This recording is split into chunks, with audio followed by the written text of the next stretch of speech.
Hello, my brothers and sisters on the Dragon's Path. My name is Tim Heijen, and I believe in dragons. And I also believe in dragon gods. You know, my goddess is being called Tiamat, but she has different names. My goddess was the one that was actually responsible for my birth here. And every single dragon god or someone who can feel the dragon has a dragon god or goddess by their side as well, just as a guardian. And so I want to explain something more about Tiamat because there is so much that you can say about all of the gods, but from Tiamat, that is one of her names. There you could write a book because that I wanted to know more about her. She was so powerful and I was so connected.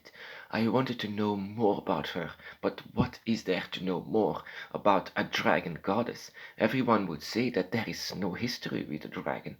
But yes, of course there is.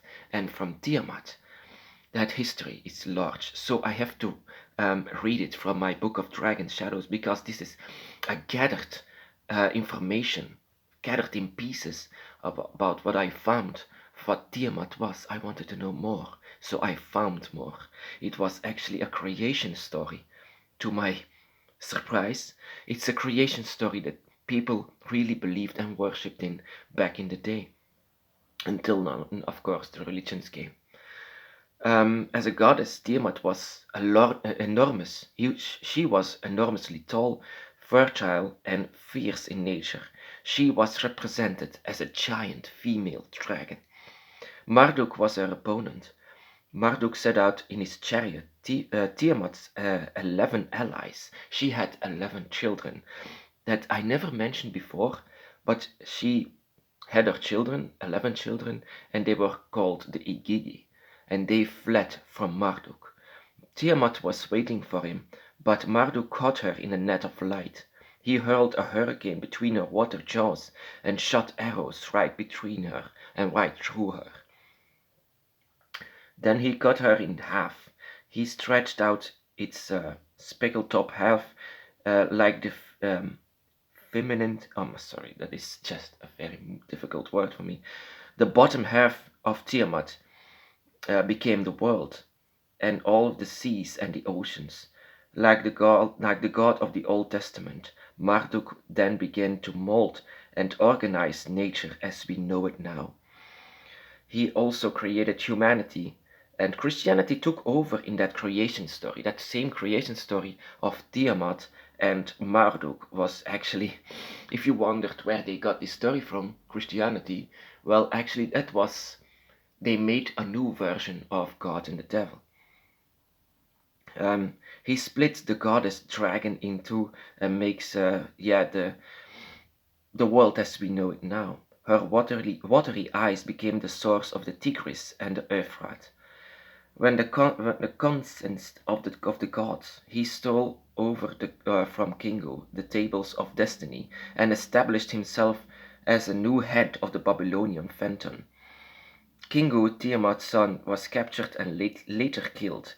Kingu was the number one and the firstborn of Tiamat, and also a god. He stood always next to Tiamat. Its red blood mixed with the red clay on the earth to make it the body of the human race, who would function as servants of the younger Igigi gods, working for the land for them. But actually, what this all wants to say, my brothers and sisters, is actually that Tiamat and Kingu, her first son, were battling against the gods, against Marduk, that just wasn't happy with the arrival of Tiamat, and that she had all of the power, or she could do everything she wanted. According to the creation story, it was not her will to create humanity or whatever. It was because she was killed and she had no will anymore. But Marduk took it over. And that is actually what Tiamat's and Kingu's faith was. It was inside of the earth and inside of the blood of humans. The blood of Kingu, Tiamat's son, is within every human, and she is in in the earth itself. But yeah, like I said, gods didn't die, even though she was split in two. Their spirit lived on in everything. Their body and blood went to actually the rivers and the seas and the forests. Tiamat and her son would thus remain part of this earth and everything that lives, even though they didn't want that very much. Those who censor or her son, Kingo, are part of the Igigi. Igigi, like I said, those are the dragons of the earth, her children, the children of Tiamat.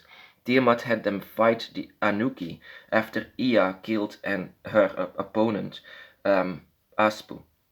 Apsu, whatever. Sorry, I'm reading this, so I'm trying to read it right. Who objected to the noise of the younger gods, actually. Yeah, Tiamat didn't like the noise of the younger gods and wanted to destroy them all. Tiamat's son Kingo became the leader of the Igigi and also Tiamat's lover. Yes, sorry, for gods it's totally different. It's not something like mother and son having a relationship. No, it's totally different. It's not the same that you can imagine for human beings, of course. The Igigi, and that is very important for you, my brothers and sisters, if you have Tiamat by your side as a goddess. The Igigi is the name chosen as the dragons of the earth. They had the blood of Tiamat. The Igigi is a name chosen for the dragons of the earth. Tiamat was also called sorry. So before I go to that, the Igigi is a name chosen for the dragons of the earth, which means it's a name chosen for those who follow Tiamat and those who have her as a goddess.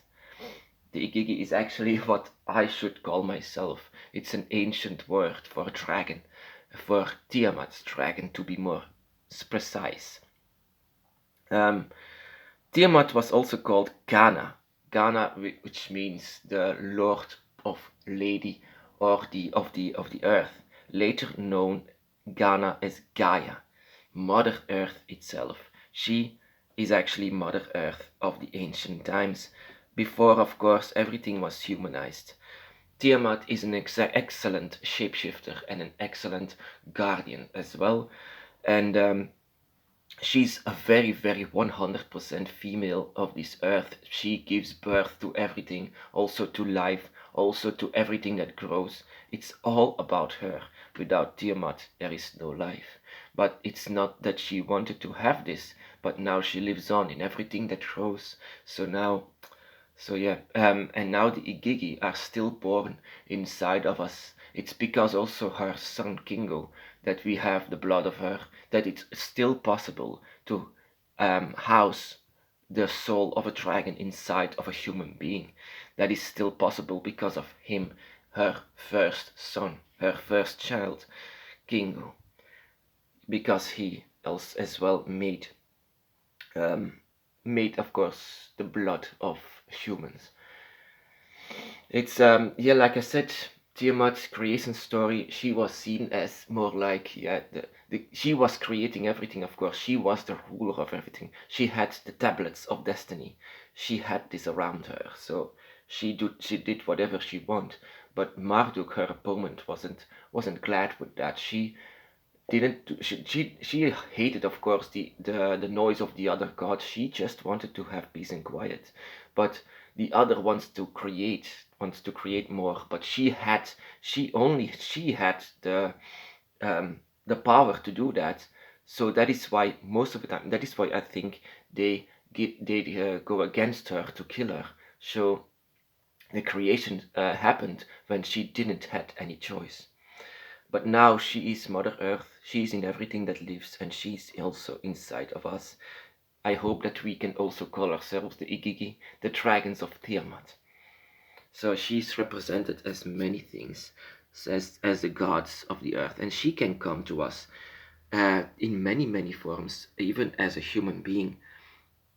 Tiamat is of Organa or Gaia, or she is, like I said, Mother Earth, and she can be seen as the devil. But like I said, in these times, it always has to be like light, light, light. But It's about balance. Everything is about balance. Also about Tiamat is about balance. Everything. All about, even though she had a male counterpart, she always had that. It's because she's 100% female that she didn't had 100% male by her side. She had a husband, she had a child, and it was always next to a man. But in all of the world, my brothers and sisters, she's the strongest, most fierce, most beautiful female of this earth. If you ever see her, if you ever feel her, you will know what I'm talking about. My brothers and sisters, be blessed.